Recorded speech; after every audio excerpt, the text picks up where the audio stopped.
Hi, this is a video tutorial on how to use my Airbnb to-do list. This to-do list is completely customizable, so it can be used in any sort of way and not just for the Airbnb. So first of all, we have, this is our tab for the to-do list. We have it set for ranking from high priority, medium priority, and low priority tasks. Here at the top, it'll show you your tasks complete versus not complete, and as you check off the box, it will change. And so you'll have percent complete versus not. And then this will show you the number of tasks that are complete, so this will add it all up for you. So we'll start here on row 9. So as you know, if we have a blank row here, I'm going to click in here and I can write to do. And as I have the to do put in there, it will now highlight the row pink. The due date, you can double click in there and say that your due date for that task is, say, the 23rd. You can also manually type that in, so if you just want to type in to 12/23, that works as well. So either way is fine.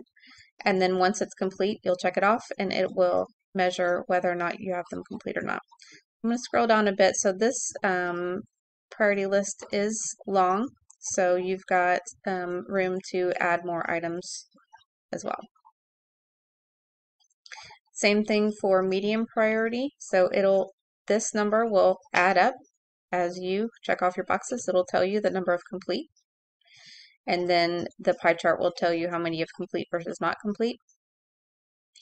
If you wanted to change the headings, all you do is double check in here, double click in here, and then you can write anything you want, whatever category you want to make it.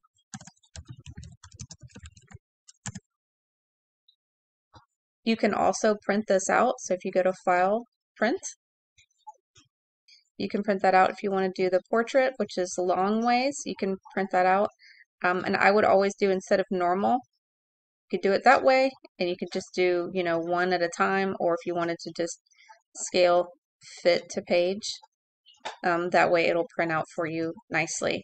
I would suggest to uncheck all of your boxes to make it nice and clean before you print out your list, and then that way all the pink colors and the strike throughs will go away.